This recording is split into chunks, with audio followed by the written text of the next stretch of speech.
নমস্কাৰ এই মুহূৰ্তত আহি পৰিছে ৰাজ্যখনৰ বাবে খণ্ডিয়াৰ কেইবাটাও বিগ ব্ৰেকিং নিউজ।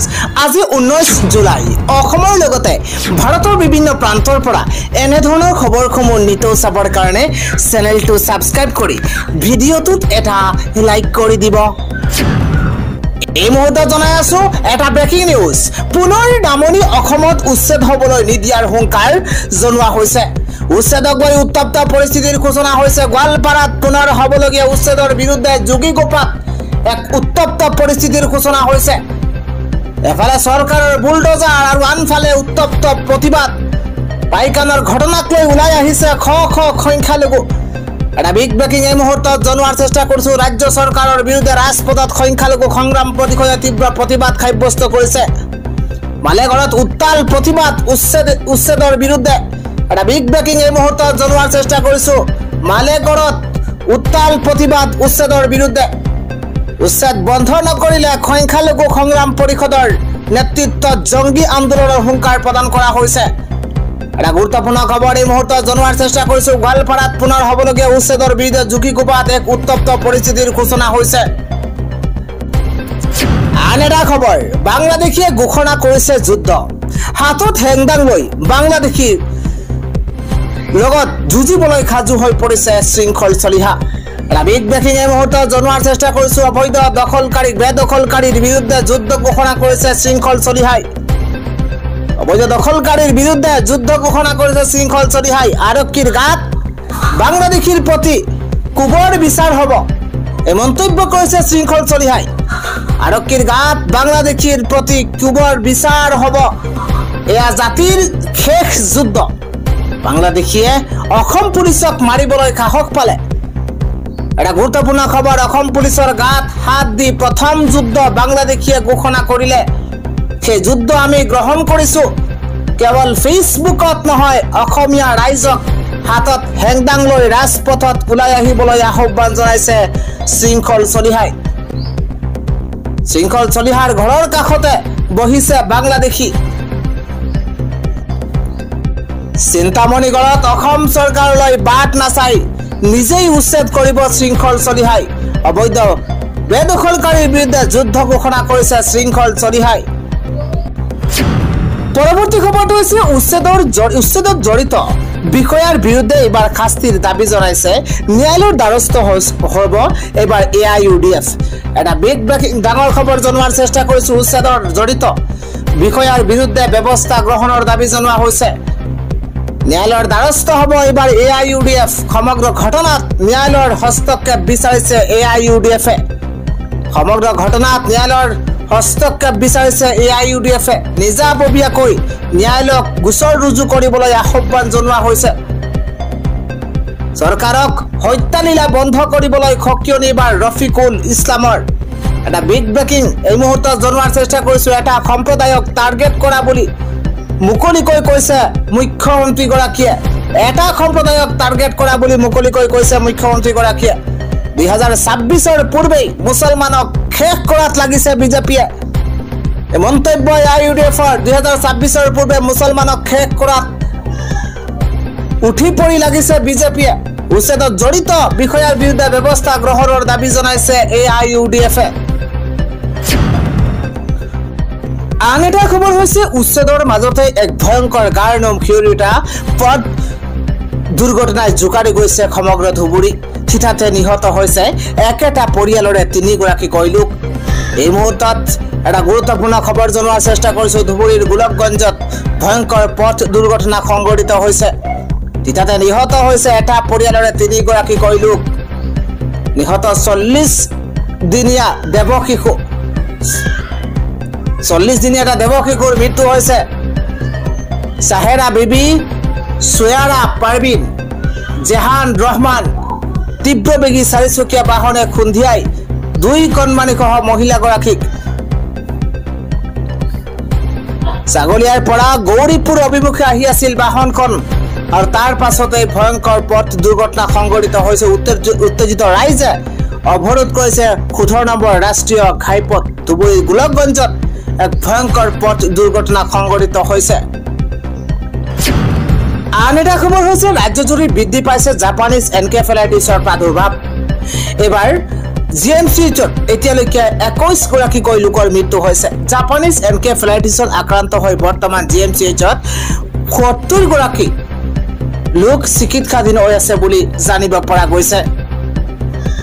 আন এটা খবৰ, শ বিজেপি নেতা কৰ্মীৰ কংগ্ৰেছত যোগদান। এটা পলিটিকেল ডাঙৰ খবৰ জনোৱাৰ চেষ্টা কৰিছো। শ বিজেপি নেতা কৰ্মীয়ে কংগ্ৰেছত যোগদান কৰিছে। উচ্ছেদৰ মাজতেই বিজেপি ত্যাগ কৰিছে বহু নেতা কৰ্মীয়ে। ডাঙৰ খবৰ পলিটিকেল ব্ৰেকিং নিউজ জনোৱাৰ চেষ্টা কৰিছো। উচ্ছেদৰ মাজতে বিজেপিত খহনীয়াৰ সৃষ্টি হৈছে। বিজেপি ত্যাগ কৰি কংগ্ৰেছত যোগ দিছে শ নেতা কৰ্মীয়ে। তুলিৰাম ৰংহাঙৰ গৃহ সমষ্টিত বিজেপিত মুখ্যম আঘাত।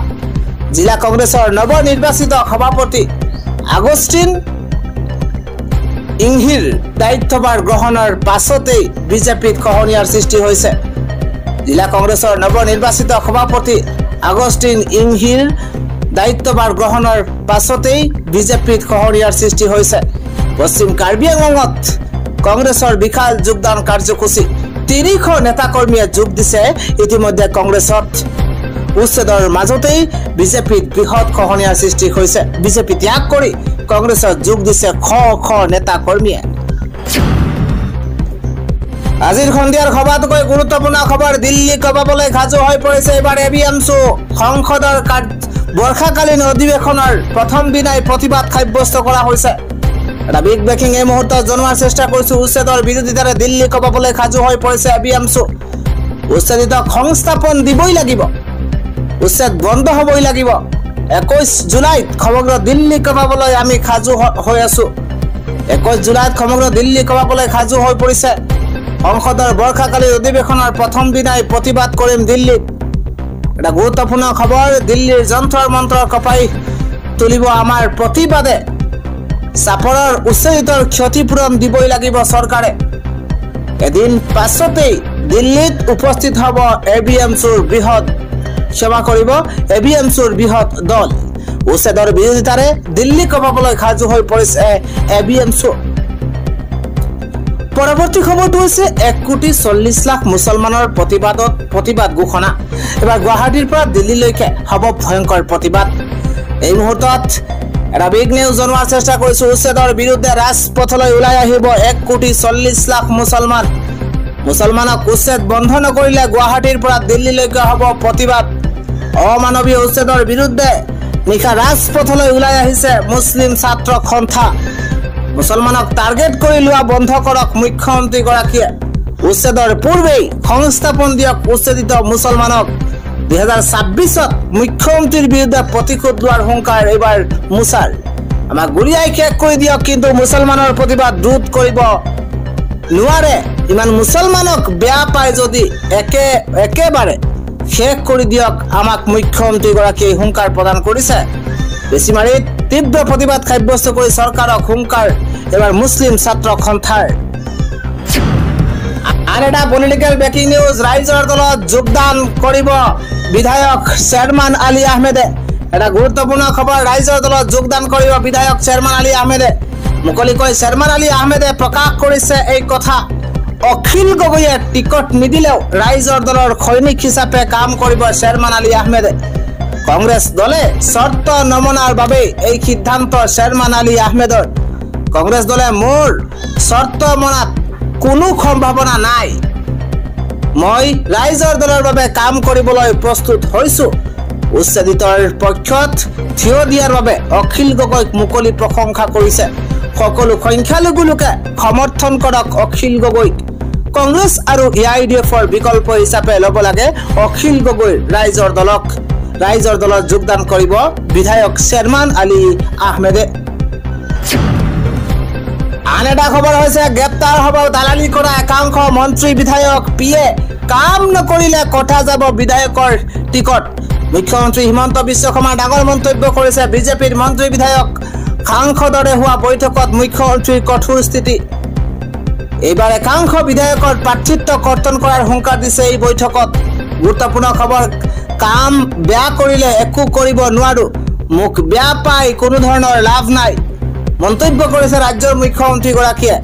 কাম বেয়া কৰিলে একো কৰিব নোৱাৰো, মোক বেয়া পাই কোনো ধৰণৰ লাভ নাই। একাংশ মন্ত্ৰী বিধায়কৰ PAক গ্ৰেপ্তাৰ কৰাৰ হুংকাৰ মুখ্যমন্ত্ৰী হিমন্ত বিশ্ব শৰ্মাৰ। মুখ্যমন্ত্ৰীগৰাকীয়ে কৈছে যে তেনে পিএক দায়িত্বৰ পৰা অব্যাহত দিয়াৰ আহ্বান জনাইছে মুখ্যমন্ত্ৰী হিমন্ত বিশ্ব শৰ্মাই। পৰৱৰ্তী খবৰটো হৈছে উচ্চতম ন্যায়ালয়ৰ নীতি নিয়ম মতে উচ্ছেদ হ'ব লাগে। চৰকাৰে ৰাজনৈতিক মুনাফা লাভৰ বাবে উচ্ছেদ কৰি আছে। অসম চুক্তিৰ 6 নম্বৰ দফা অনুসৰি খিলঞ্জীয়া ভূমিপুত্ৰক চৰকাৰে এতিয়াও সুৰক্ষা দিয়া নাই। বিজেপিয়ে যাক বাংলাদেশী বুলি কৈ আছে সেইসকলক ভেটি মাটি দি সুৰক্ষিত কৰিছে।